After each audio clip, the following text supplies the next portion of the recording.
ప్రస్తుతం మనం ఏలూరు జిల్లాలోని చింతలపూడి టు కామరకోట ప్రధాన రహదారి కొత్తగూడెం అడ్డ రోడ్ అంటారు దీన్ని. మనం ప్రస్తుతం ఈ రోడ్ లో ఉన్నాం. ఒకసారి విజువల్స్ లో చూడొచ్చు. ఒక ఆర్ఎన్బి రోడ్ లో ఉన్నాం.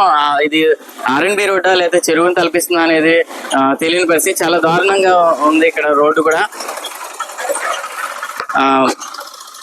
కనీసం ఒక మనం గ్రావెల్ రోడ్డు ప్రధాన రహదారి లేదు. ఇప్పుడు పంట పొలాలు లేదా ఒక బోధిలోనో లేదా ఒక చెరువును కల్పిస్తున్నట్టు కూడా ఇక్కడైతే రోడ్డు మీద చూడొచ్చు. కనీసం టూ వీలర్ కూడా ఈ రోడ్డు గుండా వెళ్ళలేని పరిస్థితి. నిత్యం వందలాది వాహనాలు ఈ రోడ్డు గుండా, అంటే ఇటు కామరకోట నుంచి చింతలపూడి వరకు ప్రతి నిత్యం కూడా వందలాది వాహనాలు వెళ్తుంటే, అదేవిధంగా ఆర్టీసీ బస్సులు, హైదరాబాద్ సర్వీసులు కూడా, తెలంగాణ కోసం వెళ్ళే వాళ్ళు కూడా ఇది షార్ట్ కట్ గా వాడుతున్న పరిస్థితి. ముఖ్యంగా ఇది ఆర్ఎన్బి రోడ్డు.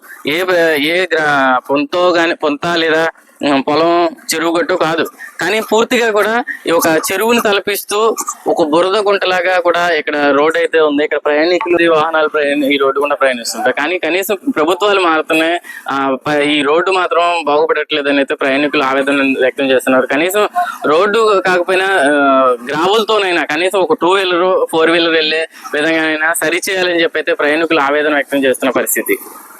ఇక్కడ ప్రయాణికులు ఉన్నారు, ఆయన అడిగి తెలుసుకున్నాం. చెప్పండి సార్, ఎక్కడి నుంచి ఎటు అవుతున్నారు మీరు? అది ఇక్కడ ఈ గుంటుపల్లి పంచాయతీ అండి. నేను వైఎస్ఆర్ పార్టీ యువజన విభాగం జనరల్ సెక్రటరీని.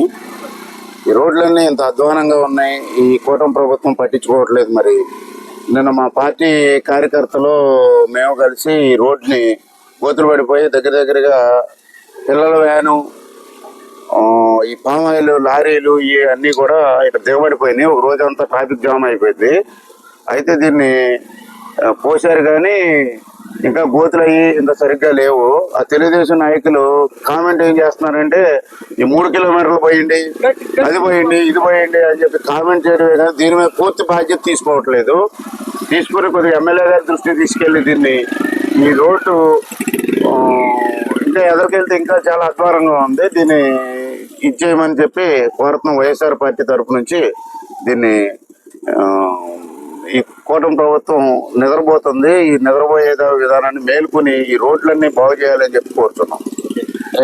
చూసారు కదా, మొత్తం సుమారు ఒక 5 నుంచి 10 కిలోమీటర్ల వరకు కూడా రోడ్డు సిద్ధమైపోయిందని చింతలపూడి నుంచి కూడా కామరకోట మండలం నియోజకవర్గ హెడ్ క్వార్టర్ నుంచి కామరకోట, అదేవిధంగా ద్వారకపల్లి, ముఖ్యంగా ఇటు తెలంగాణ ప్రాంతానికి కూడా షార్ట్ కట్ గా వాడుతుంటారు. నిత్యం వందలాది వాహనాలు ఈ రోడ్డు గుండా ప్రయాణం చేస్తుంటాయి.